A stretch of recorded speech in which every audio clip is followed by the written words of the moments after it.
ప్రభుత్వ ఉద్యోగం సాధించాలనే లక్ష్యంతో ఉన్నవాళ్లందరికీ ఒక శుభవార్త. ఇండియా పోస్ట్ ఒక భారీ నోటిఫికేషన్ విడుదల చేసింది. అసలు ఏంటి నోటిఫికేషన్, దీని పూర్తి వివరాలేంటో ఇప్పుడు మనం తెలుసుకుందాం. అసలు ఎన్ని పోస్టులనుకుంటున్నారు? ఒక్కటి కాదు, రెండు కాదు, ఏకంగా 28,740 పోస్టులు. నిజంగా ఇది దేశవ్యాప్తంగా ఉన్న నిరుద్యోగులకు ఒక చాలా పెద్ద అవకాశమని చెప్పొచ్చు. ఇవి మామూలు ఉద్యోగాలు కాదు, ప్రభుత్వ ఉద్యోగాలు. అంటే ఒక స్థిరమైన కెరీర్, మంచి భవిష్యత్తుకు భరోసా. లైఫ్లో సెటిల్ అవ్వాలనుకునే వాళ్లకి ఇంతకంటే మంచి ఛాన్స్ ఇంకేముంటుంది? అయితే ఈ నోటిఫికేషన్లో అన్నిటికంటే పెద్ద హైలైట్ ఒకటుంది. అదేంటంటే ఈ ఉద్యోగాలకు ఎలాంటి రాత పరీక్ష లేదు. అవును, అక్షరాల నిజం, పరీక్ష రాయాల్సిన పనే లేదు. అందుకే ఇది చాలా స్పెషల్. సరే, ఇక ఆలస్యం చేయకుండా ఈ నోటిఫికేషన్లోకి డీప్గా వెళ్దాం. అసలు ఏమేం పోస్టులున్నాయి, జీతాలెలా ఉంటాయి, ఎవరు అప్లై చేయొచ్చో, ఎప్పట్లోగా అప్లై చేయాలి, సెలక్షన్ ప్రాసెస్ ఏంటి, ఏ రాష్ట్రంలో ఎన్ని ఉద్యోగాలున్నాయో, ఇలా అన్నీ స్టెప్ బై స్టెప్ చూసేద్దాం. ముందుగా మనం మాట్లాడుకుంటున్నది India post January 2026 schedule 1 notification గురించి. దీని ద్వారా గ్రామీణ డాక్ సేవక్ అంటే జీడీఎస్ పోస్టులను భర్తీ చేయబోతున్నారు. సో అసలు ఈ నోటిఫికేషన్లో ఏ ఉద్యోగాలు ఉన్నాయి, వాటికి జీతం ఎంతొస్తుంది, ఆ వివరాలు ఇప్పుడు చూద్దాం. ఇందులో ముఖ్యంగా 2 రకాల పోస్టులు ఉన్నాయి. మొదటిది బ్రాంచ్ పోస్ట్ మాస్టర్, దీన్నే బీపీఎం అంటారు. వీళ్లకు బేసిక్ పేతో పాటు అలవెన్స్లు అన్నీ కలుపుకుని దాదాపు 25,000 రూపాయల పైనే జీతం వస్తుంది. ఇక రెండవది అసిస్టెంట్ బ్రాంచ్ పోస్ట్ మాస్టర్ అంటే ఏబీపీఎం. వీళ్లకు కూడా అలవెన్స్లతో కలిపి దాదాపు 20,000 రూపాయల జీతం ఉంటుంది. మరి ఇంత మంచి జీతాలున్న ఈ ఉద్యోగాలకు అప్లై చెయ్యాలంటే ఉండాల్సిన అర్హతలేంటో చూద్దాం రండి. ముందుగా వయస్సు గురించి మాట్లాడుకుంటే కనీసం 18 ఏళ్లు నిండి ఉండాలి, గరిష్టంగా 40 ఏళ్లు మించకూడదు. అయితే రిజర్వేషన్ ఉన్నవాళ్లకు వయస్సులో సడలింపు ఉంటుంది.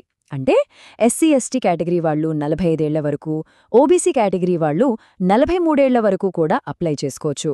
ఇక చదువు విషయానికొస్తే జస్ట్ 10వ తరగతి పాస్ అయితే చాలు. కానీ ఇక్కడొక ముఖ్యమైన విషయం గుర్తుపెట్టుకోవాలి.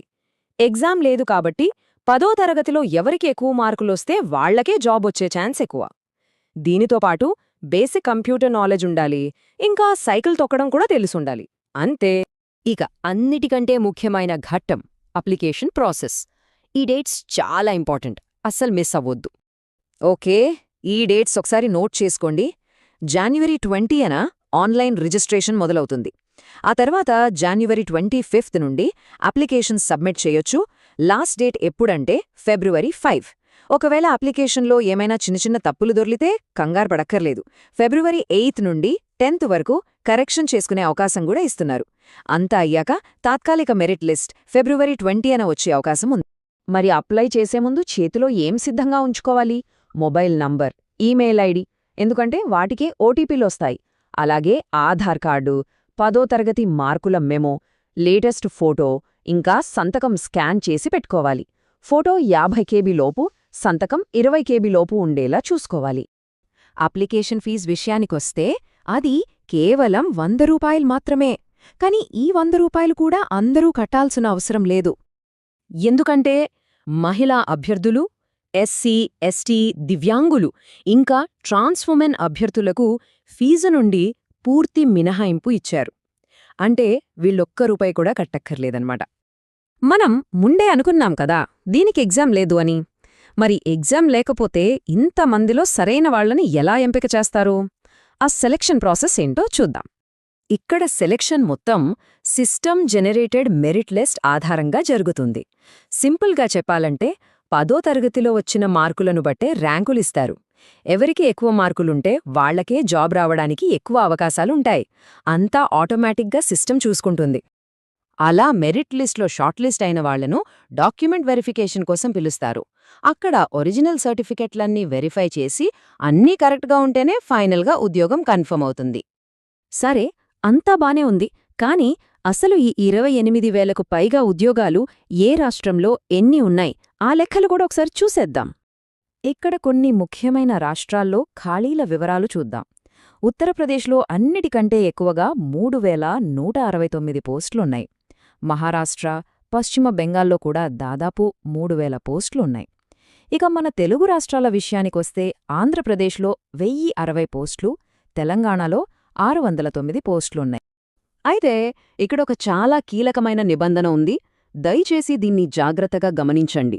ఏ రాష్ట్రంలో పోస్టుకు అప్లై చేద్దామనుకుంటున్నారో ఆ రాష్ట్రానికి చెందిన స్థానిక భాషను 10వ తరగతిలో ఖచ్చితంగా ఒక సబ్జెక్టుగా చదివి ఉండాలి. ఇది తప్పనిసరి. ఇందులో ఎలాంటి మినహాయింపులో లేవు. ఈ మొత్తం ప్రక్రియ చూశాక ఒక ఆలోచన వస్తుంది. అసలు పరీక్షలు లేకుండా కేవలం అకాడమిక్ మెరిట్ మీద ఆధారపడి ప్రభుత్వ ఉద్యోగాలివ్వడం ఎంతవరకు కరెక్ట్? ఇలాంటి నియామక విధానం ప్రభుత్వ రంగంలో ఒక కొత్త ట్రెండ్కి దారితీస్తుందా? దీని గురించి ఆలోచించాల్సిన విషయమే.